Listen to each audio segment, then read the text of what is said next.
Good morning everyone. Basa na tayo ng Bible.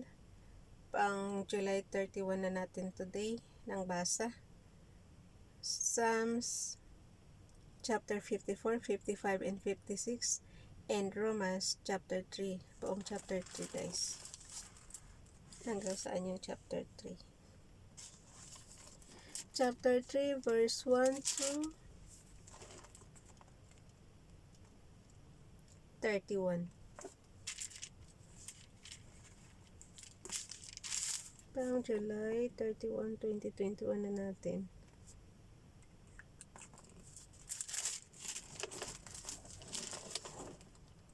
Basa. God's faithfulness. What advantage then is there in being a Jew, or what value is there in circumcision? Much in every way. First of all, they have been entrusted with the very words of God.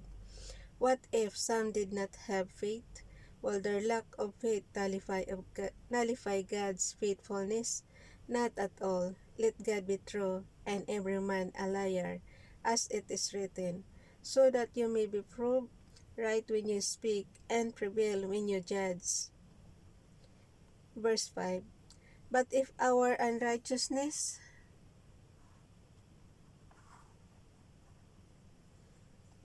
Verse 5. But if our unrighteousness brings out God's righteousness more clearly, what shall we say? That God is unjust in bringing His wrath? Bakit parang Wait lang.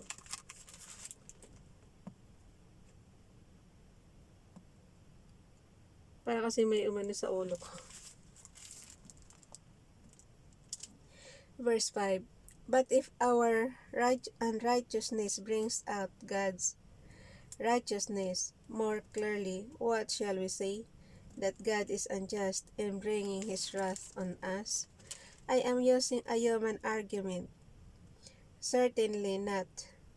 If that were so, how could God judge the world?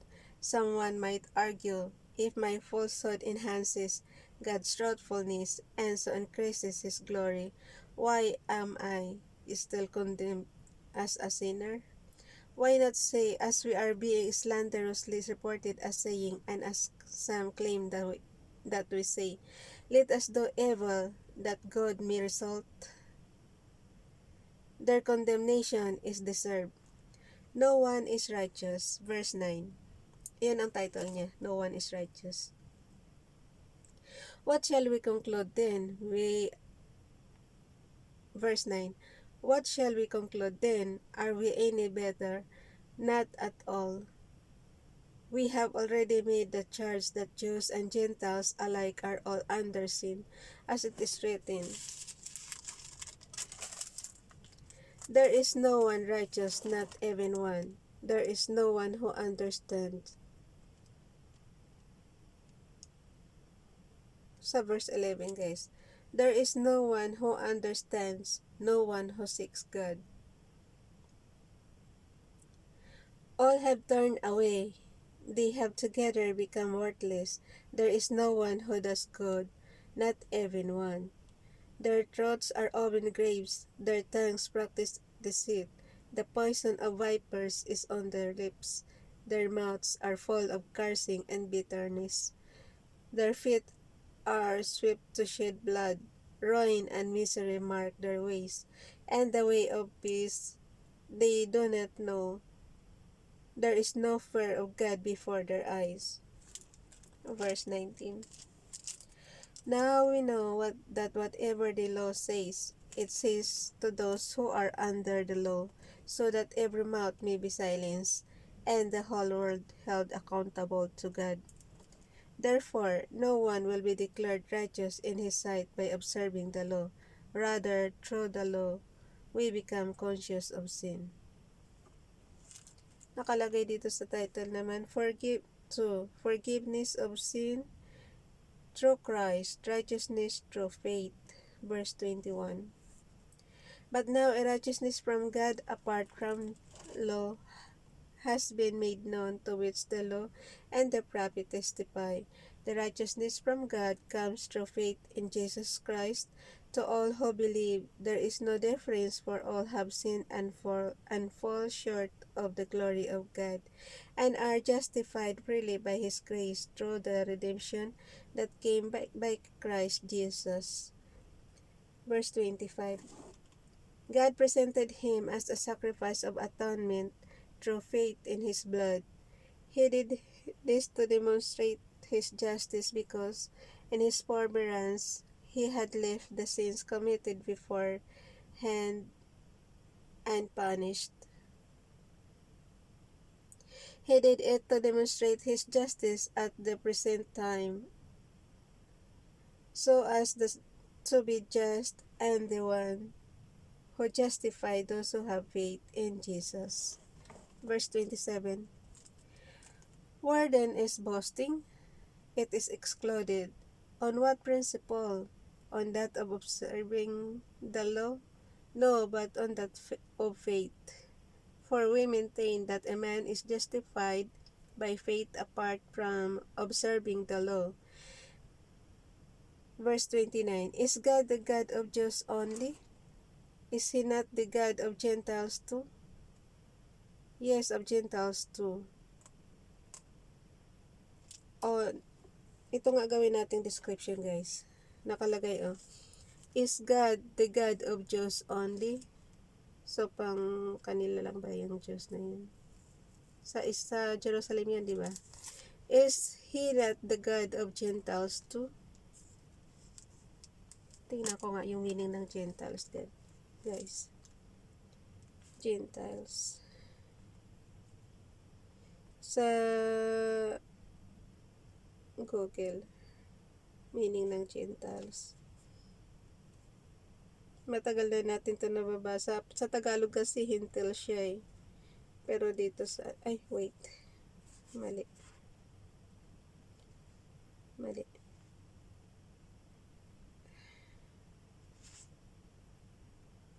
Gentiles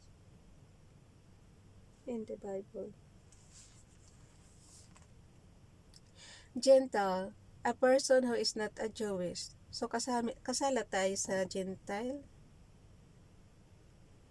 The word stems from the Hebrew term goy, which means a nation, and was applied both to the Hebrews and to other nation. The plural goyim, especially with the definite article ha-goyim, the nations meant nations of the world that were not Hebrew.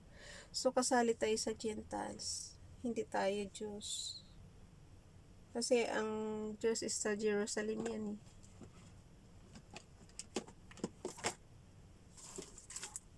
Wait lang.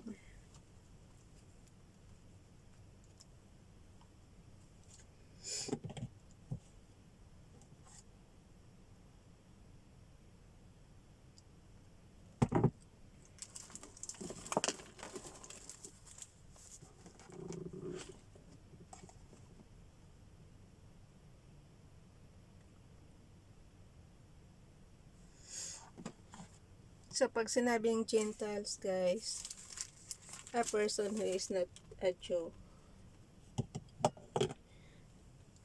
Who is not a Jewish pala.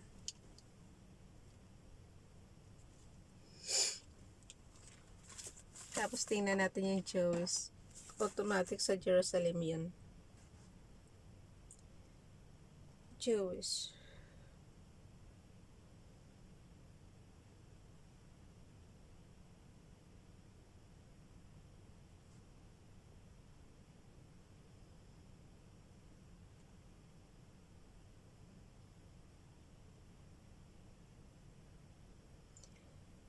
The Hebrew Bible of Tanakh pronounced as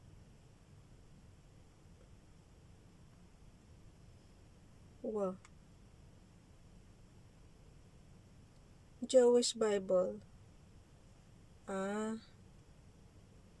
Mali naman ako.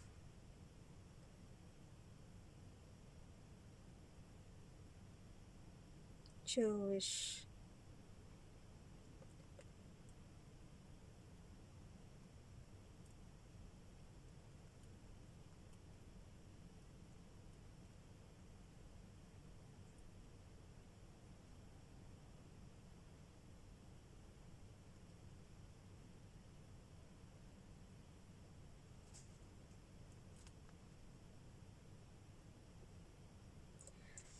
Jews, Hebrew.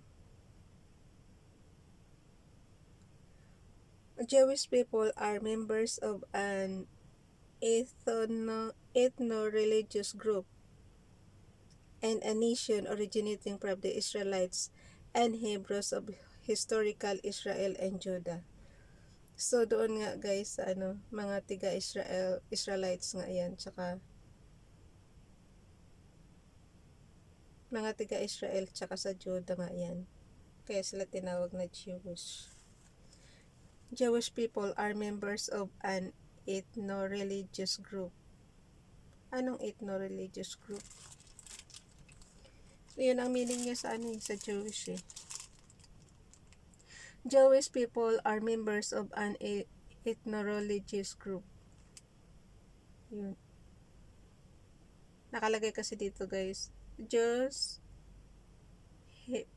Hebrew, Yehudim, Israeli pronunciation, Yehudim, or Jewish people are members of an ethno-religious group and a nation originating from the Israelites and Hebrews of historical Israel and Judah.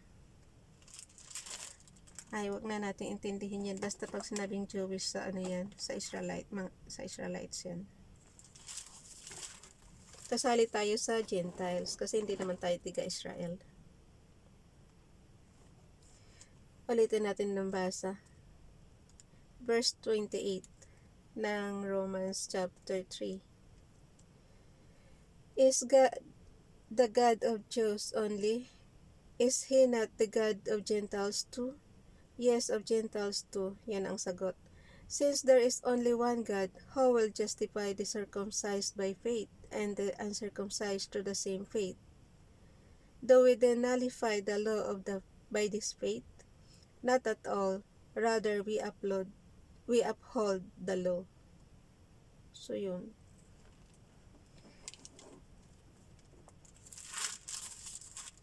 Basta para sa akin guys, iisa lang si Father God. Pero gawin natin itong description. Ang lagi ko lang pinaniwalaan, yung in the beginning ba, siya lang ang gumawa ng earth, tsaka ng heaven, tsaka ng dagat, at lahat ng nakapaloob doon. Lahat ng nandito sa earth. Si Father God may gawa. Tsaka ng heaven. Yun lang sa akin.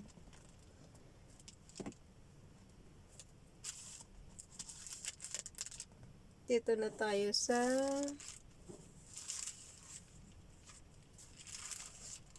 kasi lahat naman tayo may kanya-kanyang religion. So, hindi usapin ang religion dyan.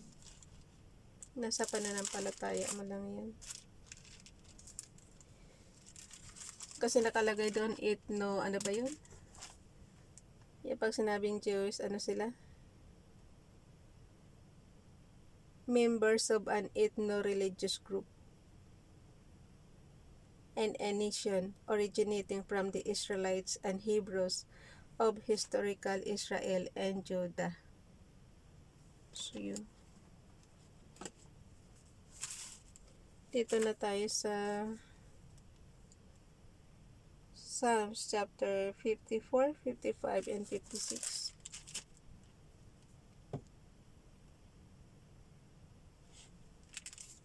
Nagyan mo na tanda.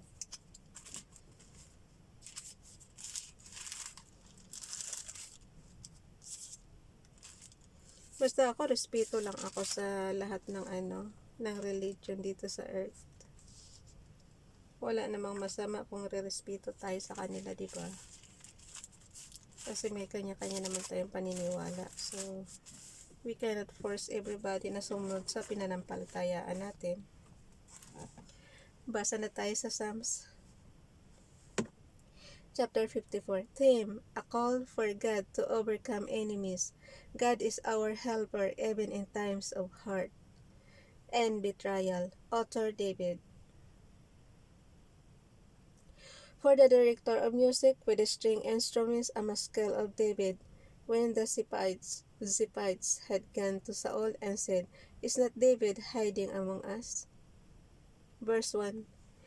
Save me, O God, by your name. Vindicate me by your might. Hear my prayer, O God. Listen to the words of my mouth. Strangers are attacking me. Ruthless men seek my life. Men without regard for God. Selah.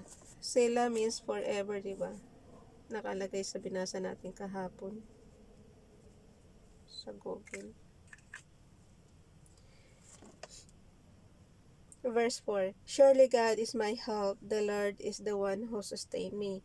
Let evil recall on those who slander me. In your faithfulness, destroy them. I will sacrifice a praise offering to you. I will praise your name, O Lord, for it is good. For he has delivered me from all my troubles, and my eyes have looked in triumph on my foes. Oh, ang iksi ng chapter 54 guys, oh. Hanggang verse 7 lang siya. Dito na tayo sa chapter 55.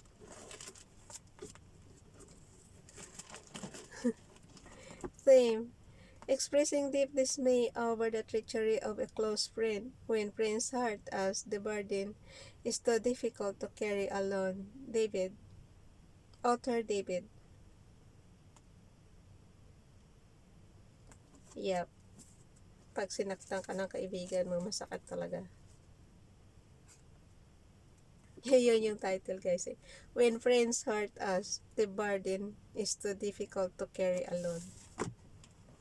Author David.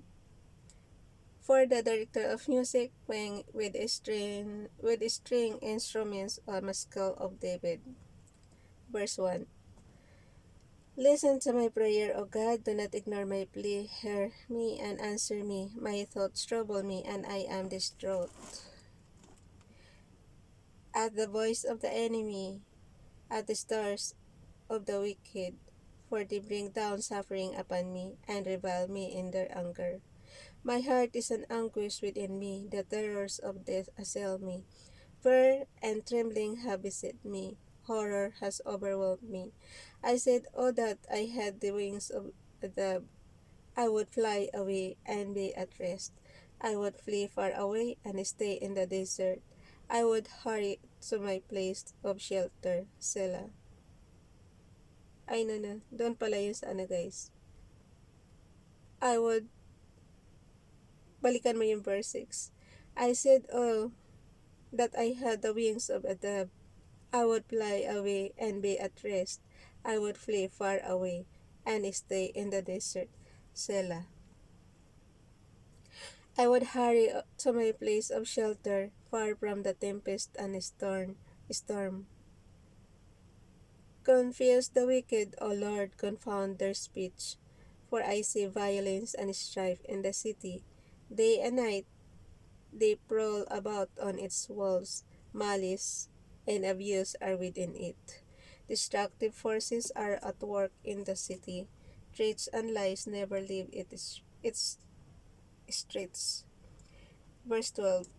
If an enemy were insulting me, I could endure it. If a foe were raising himself against me, I could hide from him. But it is you, a man like myself, my companion, my close friend. Gawin natin tong description. Kasi okay lang sa kanya pagka ibang tao, di ba? So, mula sa verse 12 hanggang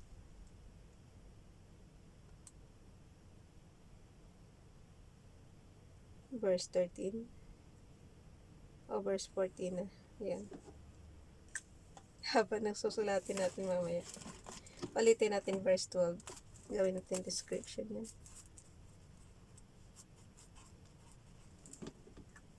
Painom muna.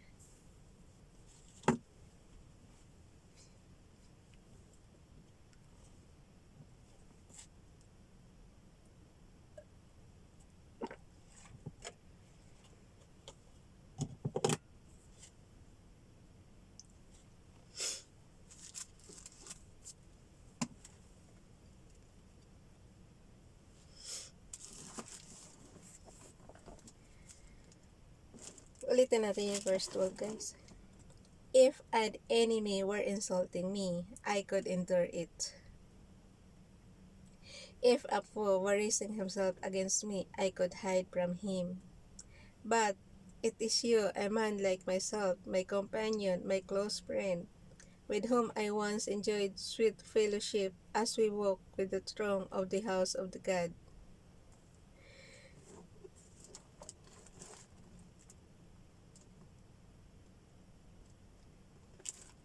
Minsan nga, mas maganda pa, wala ka nalang kaibigan eh. Masakit talaga yan pagka kaibigan mo ang manakit sa'yo. Verse 15. Let death take my enemies by surprise, let them go down alive to the grave, for evil finds lodging among them.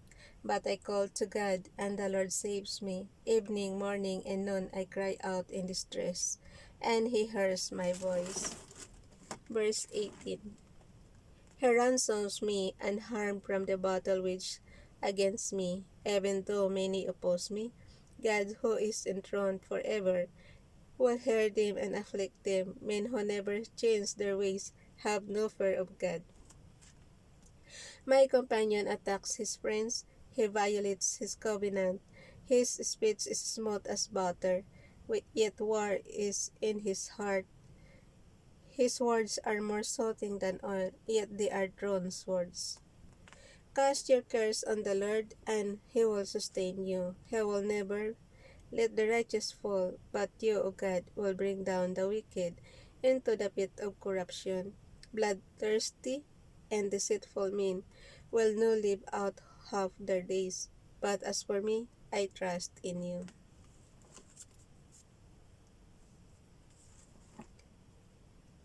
Dito na tayo sa chapter 56 ng Psalm.